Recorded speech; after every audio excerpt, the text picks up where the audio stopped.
ये है ना, हम हिंदू समाज हैं तो हिंदू ही रहेंगे। स्वाभाविक है, बिल्कुल। हम हिंदू हैं तो हिंदू ही रहेंगे। हम हिंदुओं का किसी का नाम लेंगे तो हम सिर कुर्बान है हमारा।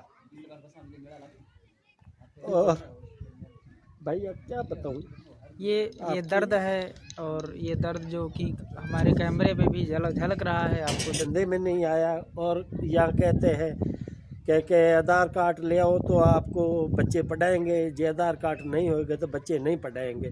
यहाँ के बच्चे हमारे पास हैं 100 बच्चा है, बेटियाँ और बेटे।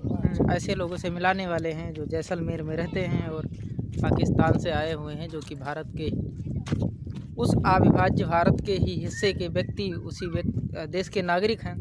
दर्द का जो दंश झेल रहे हैं, झेलते हुए उन लोगों के बारे में हम आपको बताने वाले हैं। उनकी मूलभूत सुविधाएं क्या हैं, किस परिस्थिति में रहते हैं, कौन कौन रहते हैं। हिंदू के नाम पर रोटियां सेकने वाले उन लोगों के लिए भी है ये बातें, जो परस्पर हिंदू हिंदू करते रहते हैं। और आज जब हिंदुओं के साथ ये समस्याएं हैं, हिंदुओं का जो दर्द है उसको बांटने कोई नहीं आ रहा है।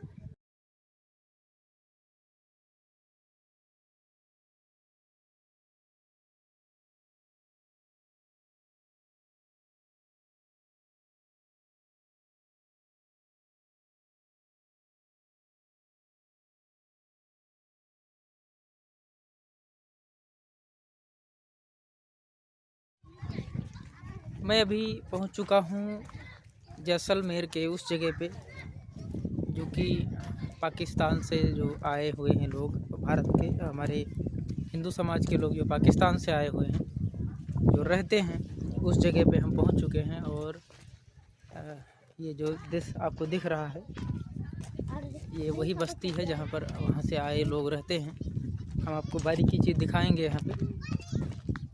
तो आज़ादी के दौरान जो पार्टीशन हुआ, देश का बंटवारा हुआ, उसका दर्द तो कईयों के दिल में है, पर जो उसका सही दंश जो सबसे ज़्यादा झेलना पड़ा, वो उन लोगों को झेलना पड़ा जो सीमा के दायरे में बंधे रह गए, या अपनी मातृभूमि से प्रेम के चक्कर में किसी कारणवश फंसे रह गए कहीं पे।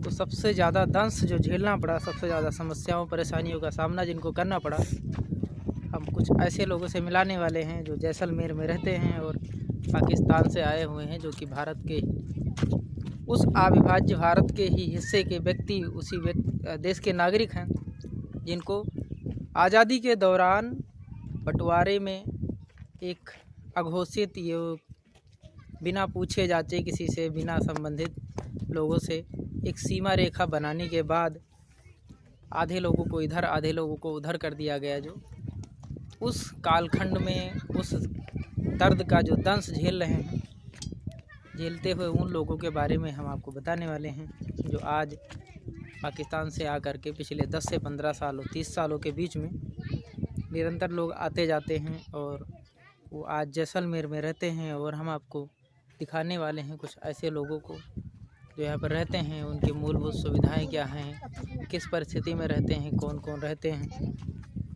जितनी चीज़ें मैं देखा हूँ वो बहुत ही भयावह है, बहुत ही दर्दनाक है। और जो मैं चीज़ें दिखाने वाला हूँ आपको, ये मैं पहली बात तो मैं दिखाना ही नहीं चाहता था, क्योंकि दिखाने जैसा कुछ है नहीं, और फिर भी मैं अपने आप को रोक नहीं पाया। और कुछ चीज़ मैं आपको दिखाऊंगा, जैसे यहाँ पे कोई भी, अब मैं आपको बैक करके दिखाता हूँ। हिंदू के नाम पर रोटियां सेकने वाले उन लोगों के लिए भी है ये बातें, जो परस्पर हिंदू हिंदू करते रहते हैं।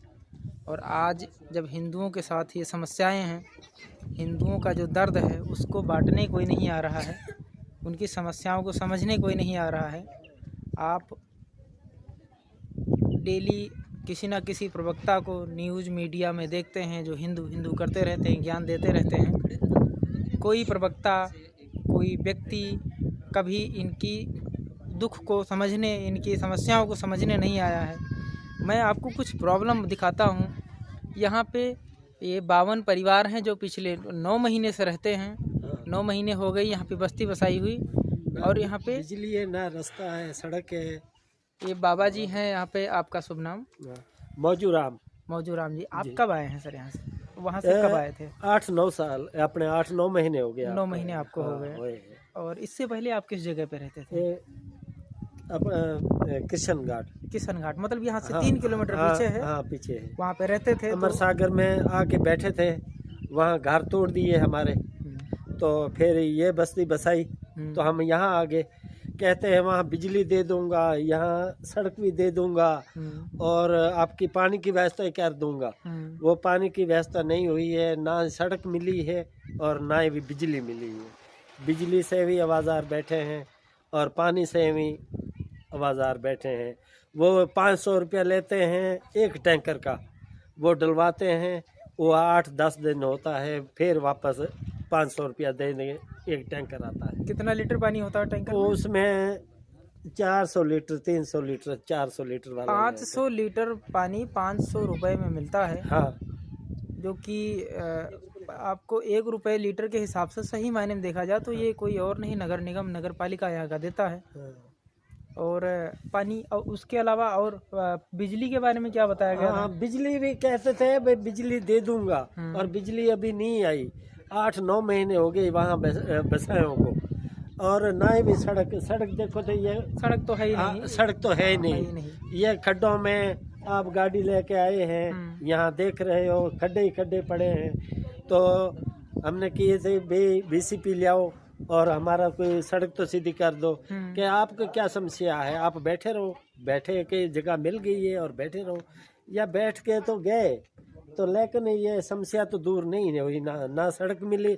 हमारे बच्चे वो दूसरी में पढ़ रहे थे, तीसरी में पढ़ रहे थे, वो उसी को कोई धंधे में नहीं आया। और यहाँ कहते हैं कि आधार कार्ड ले आओ तो आपको बच्चे पढ़ाएंगे, जो आधार कार्ड नहीं होगा तो बच्चे नहीं पढ़ाएंगे।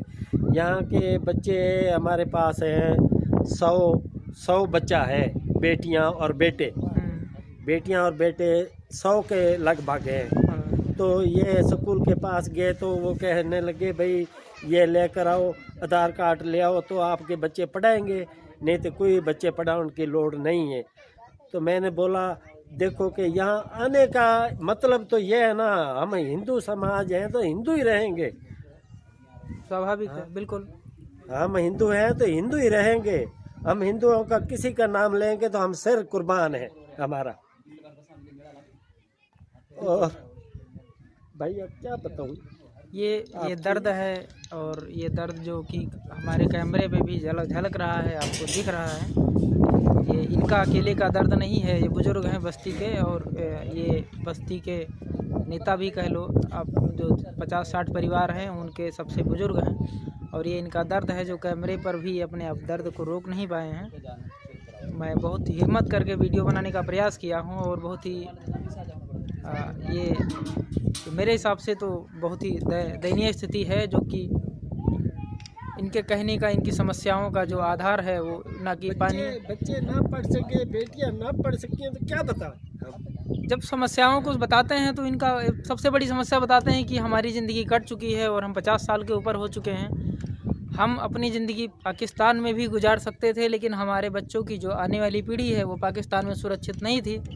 और हम अपने बच्चों की आने वाली पीढ़ी को सुधारने के लिए हम भारत जैसे अच्छे देश में, भारत जैसे विकसित देश में, और अपने देश में जहाँ पे हमारे रिश्तेदार भी रहते हैं, हमारे पूर्वज भी रहते हैं, और आज के 75 साल पहले जो मेरा ही देश था, हम उस देश में वापस आए हैं और अपने बच्चों की ज़िंदगी को बेहतर बनाने की जो कोशिश है, हमारी कवायद है, उसको हम सपना लेकर करके जो आए हैं, हमारा सपना जो है वो कहीं ना कहीं हमको गलत साबित कर रहा है।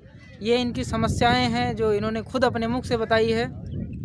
यदि आपको इनकी बातें, इनकी भाषा समझ में ना आई हो तो मैं आपको समझाता हूँ कि यहाँ पे पानी पीने की जो व्यवस्था है, नगर पालिका, नगर निगम इनको 500 रुपये में एक 500 लीटर की टंकी ला करके, और ये इनके द्वारा पत्थर की बनाई हुई, सीमेंट की बनाई हुई टंकी है, इसमें भर लेते हैं, और उसके बाद उसको ये 10 दिन 15 दिन पीते हैं। जब पानी ख़त्म होता तो फिर से 500 रुपये की एक टंकी मंगाते हैं और फिर से पीते हैं। सड़क के नाम पे कुछ नहीं है, पहाड़ का टिब्बा दे दिया गया था काट के, उसी पे लोग बस्ती बना लिए हैं अपनी, उसी पे बनाया गया है। पत्थरों का ही दीवार बना हुआ है और पत्थरों का ही ये छत बनाते हैं, टीना और पत्थर लकड़ी का ये छत बना लेते हैं। पानी और रोड ना के बराबर है। और रही बात बिजली की, तो आज के समय में जैसे ही रोटी कपड़ा मकान जो है वो मूलभूत सुविधाओं में आता है, लेकिन उसके साथ बिजली भी आती है, जो कि 9 महीने से बिजली नाम की चीज़ ही नहीं है यहाँ पे। और नेटवर्क तो है ही नहीं, मेरा भी नेटवर्क नहीं है। तो ये इनका दर्द है। और सबसे बड़ी समस्या कि जिन बच्चों का भविष्य बनाने के लिए इन्होंने सीमा पार किया है, इन्होंने पाकिस्तान राष्ट्र को छोड़ करके और भारत राष्ट्र में आए हैं, जिन बच्चों की भविष्य को बनाने के लिए, उन बच्चों को पढ़ाने के लिए इनको 9 साल का इंतज़ार करना पड़ेगा। भारत की जो पॉलिसी है, आधार कार्ड की पॉलिसी है या फिर नागरिकता की जो पॉलिसी है इनके द्वारा, कि 9 साल इनको इंतज़ार करना पड़ेगा, उसके बाद इनकी नागरिकता सर्टिफिकेट यहाँ का बनेगा। और जब इनकी नागरिकता सर्टिफिकेट बनेगी उसके बाद इनका आधार कार्ड बनेगा, और जब इनका आधार कार्ड बनेगा तब इनके बच्चों का स्कूल में एडमिशन हो पाएगा। यानी कि इनके बच्चे जो आज 5 साल की उम्र के हैं, आज के 9 साल बाद 14 साल की उम्र के हो जाएंगे, उसके बाद इनके बच्चों को एडमिशन मिलेगा। यानी कि 9 साल का जो कीमती समय, जो सबसे नाजुक समय बच्चों का है, वो ख़राब हो रहा है। तो मेरी सरकार या जिम्मेदार या समाज या धर्म के जो लीडर हैं, जो नेता हैं, उनसे मेरी यही गुजारिश है, क्या वास्तव में यदि आप समाज के लिए या अपने नागरिक के लिए या मानवाधिकार वालों के लिए भी मैं कुछ कहना चाहता हूँ कि यदि उनको भी मानव के अधिकार का तनिक भी ज्ञात है तो इस बात को संज्ञान में लें कि जिन बच्चों का, सैकड़ों बच्चे ऐसे हैं जिनकी भविष्य चौपट हो रही हैं, सैकड़ों बच्चे ऐसे हैं जिनको शिक्षा की बहुत विशेष आवश्यकता है। कुछ 5 साल से लेकर के और 15 साल तक बच्चे यहाँ पे ऐसे हैं जो इनको शिक्षा नहीं है। इनका गलती इतना ही है, इनकी सिर्फ गलती इतनी ही है कि भारत का जब बंटवारा हुआ था तो तुरंत ये कटते हुए नहीं आए, ये वहाँ पे जिंदा बचे रह गए।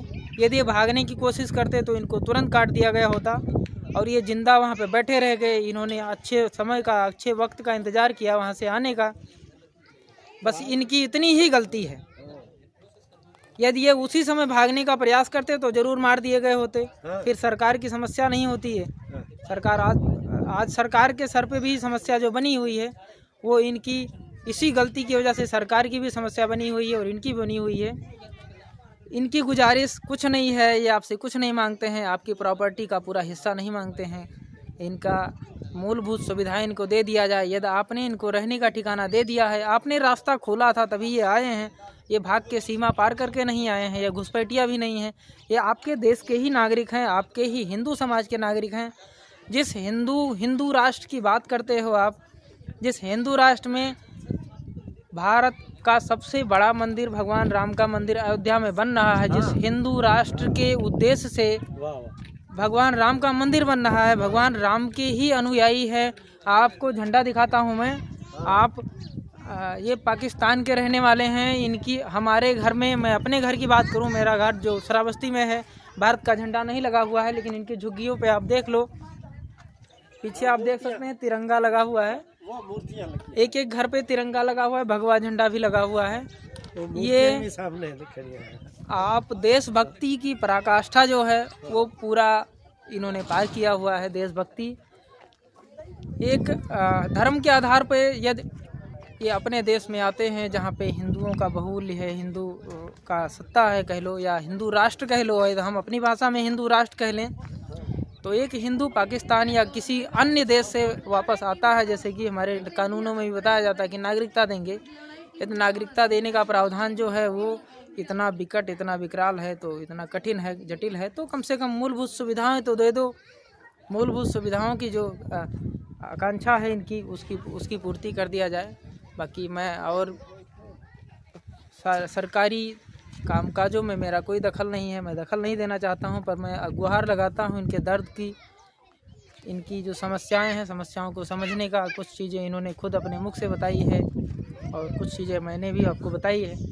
तो मैं समाज के और धर्म के उन ठेकेदारों की बात करता हूँ जो सिर्फ हिंदू राष्ट्र की बातें करते हैं, और जो हिंदू मर रहे हैं बिना पानी, बिना बिजली, बिना घर, बिना सड़क के, उनका कोई चेतना नहीं है, उनके बारे में कोई जानकारी नहीं है। तो यदि उनकी आंखें हों, उनके पास मन हो, दिल हो, तो वो आकर के कभी जैसलमेर के उन जगहों पे भी घूमें जहाँ पे ऐसे लोग रहते हैं। मैं आपको किसी की भी फ़ोटो नहीं दिखाने वाला हूँ, किसी के भी परिस्थिति का भी आपको फ़ोटो नहीं दिखाने वाला हूँ। मैं आपको जितना दिखा रहा हूँ बस इतना ही है। अभी उनका दर्द भी आपके कैमरे पे दिखा है। ये मैं बहुत ही हिम्मत करके, मैं 24 घंटा हो गया हमको यहाँ पे आए, लेकिन आज मैं हिम्मत करके दिखाने का प्रयास किया हूँ, क्योंकि मैं जानता हूँ इनका दर्द, मैं समझ रहा हूँ, और मैं वीडियो बना बना के इनकी और बेइज्जती नहीं करना चाहता हूँ। मैं सरकार और जिम्मेदार संस्थाओं से यही निवेदन करता हूँ हाथ जोड़ के कि यदि आपने इनको रहने की जगह दी है, आपने इनको बैठा यहाँ पे एंट्री दिया है देश में, तो पानी, बिजली और शिक्षा तो दे दो बस।